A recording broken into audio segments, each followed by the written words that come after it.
Shot d'écho à l'heure de latte. Les économistes sont nuls. Nuls en prévision. Personne ne parlait d'inflation il y a encore un an. À force, on s'était habitué à ce taux sous contrôle, inférieur ou égal à 2% depuis plusieurs décennies. Or, il accélère partout. En un an, les prix ont augmenté de 5% en France, 8% en Allemagne et 9% au Royaume-Uni. Les économistes sont nuls en justice sociale. Comme les salaires n'augmentent pas aussi vite que les prix, nous ne pouvons pas maintenir notre train de vie, c'est-à-dire que notre pouvoir d'achat recule. Pour autant, les économistes pensent qu'il faut résister. Ils disent « Augmenter les salaires risquerait d'aggraver le problème. Une fois que le dentifrice est sorti du tube, on ne sait plus le faire rentrer. » Les économistes sont nuls en économie.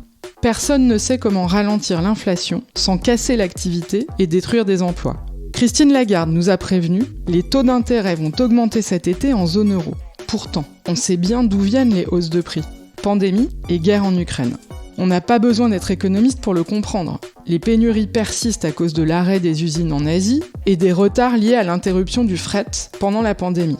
Les prix du gaz et du pétrole augmentent depuis le début de la guerre en Ukraine, car un de nos principaux fournisseurs en Europe est aussi notre ennemi dans ce conflit. Il y a aussi des pénuries sur l'huile et autres produits agricoles importés d'Ukraine et ses environs. Forcément, ces incertitudes font augmenter les prix. Autrement dit, les prix augmentent parce que le monde ne tourne plus rond. Mais si l'inflation est liée à des problèmes d'approvisionnement, on ne voit pas pourquoi le fait d'augmenter le prix de l'argent cet été résoudrait le problème. Au contraire même. Il faudrait investir dans des énergies alternatives pour réduire notre dépendance. Investir dans les moyens de production locales pour réduire les approvisionnements hors Union européenne. Le risque avec cette hausse de taux prévue cet été, c'est de décourager les investissements nécessaires et de créer de la stagflation, c'est-à-dire un mélange de stagnation et d'inflation. Alors, pourquoi on fait ça ? Parce qu'on ne peut rien faire d'autre. La division du travail est telle, aujourd'hui, que le taux d'inflation est seulement l'affaire d'un acteur public, la Banque centrale, qui doit maintenir l'inflation sous la barre des 2% et fait varier le prix de l'argent pour y parvenir. Même si ce n'est pas la bonne solution, c'est la seule à disposition. Les économistes sont nuls en sciences. Ils affirment que l'inflation est mauvaise pour la croissance économique sans en apporter la preuve empirique.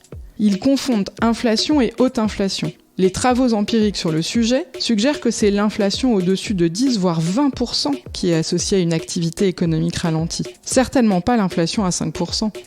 Le taux d'inflation ne devient pathologique qu'à des valeurs extrêmes. Les économistes sont nuls en sciences politiques. Ils ignorent que l'inflation a des effets distributifs, avec des gagnants et des perdants à différents taux. Les principaux effets sont politiques. Les gagnants d'une faible inflation incluent le secteur financier, les ménages qui ont du patrimoine financier, mais aussi les retraités dont la pension n'est pas indexée à l'inflation. Les perdants d'une inflation faible, eux, sont des travailleurs précaires, c'est-à-dire les premiers licenciés et les derniers embauchés, ainsi que les exportateurs. En conséquence, les économistes négligent les implications politiques d'augmenter le taux cet été. Ils prétendent qu'une banque centrale indépendante dépolitise le débat. Pourtant, ils ont oublié que les Américains ont structuré leur propre banque centrale en 1915 d'une manière qui reflétait la crainte d'un contrôle à la fois par les banquiers et les populistes. Autrement dit, il y a une centaine d'années, on n'ignorait pas que le niveau du taux d'inflation dans une société est un choix politique. L'inflation revient parce que le monde tourne mal. Les chocs vont s'accélérer avec le changement climatique. Ramener l'inflation à 2%, quoi qu'il en coûte, est un choix politique. Il est temps de l'admettre.